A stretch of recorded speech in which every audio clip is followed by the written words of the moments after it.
तामुलपुर जिला एबसुनि गाहाय नेहाथारि अजित बर'नो रांनि अनसुंथाइ गथायदों एमएलए जलेन दैमारिया।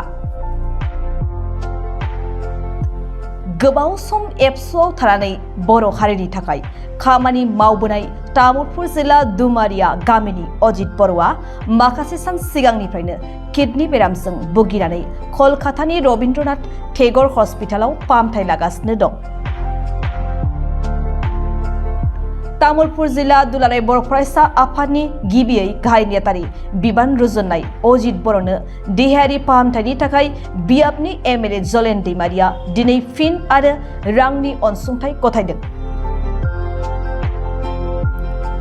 एमएलए जलेन दैमारिया गिबि मन्त्रि अनसुंथाइ फान्डनिफ्राय अजित बर'नि नखराव थांनानै 1,20,000 रांनि अनसुंथाइ चेकखौ बिमानि आखायाव गथायनानै होयो आरो अजित बर'नि देहायारि मोजांनि थाखाय आरज गाबो।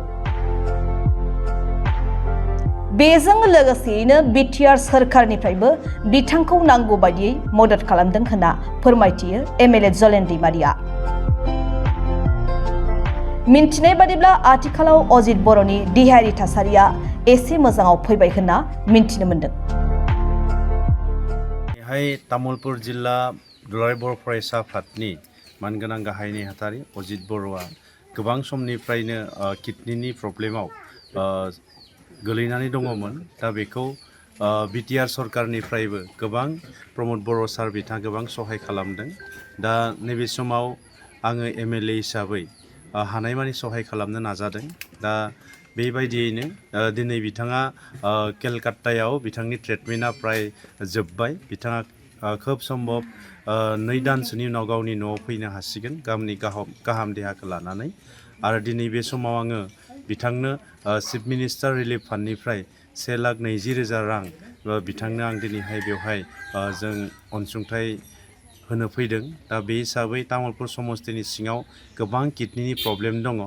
आङो अबं बर' बिथांनोबो 1,00,000 रां अनसुंथाइ होदों। बेनि अनगायैबो गोबां बेरामिफोर दंबावो जायफोरनि थाखाय जोङो चेकनि थाखाय आं एप्लाइ खालामनानै दोनदों। खोब सम्भब मास मोनसे मास मोननैनि गेजेराव जोङो तामुलपुरनि गोबां बेरामि आरो फरायसाफोरनो 200-300सो फरायसाफोरनो जोङो रांखान्थियारि अनसुंथाइ होनो हागोन। आरो जोङो बोसोरफ्रोमबो गोबां फरायसा आरो बेरामि सुबुंफोरनो रांखान्थियारि अनसुंथाइ होगासिनो दङ।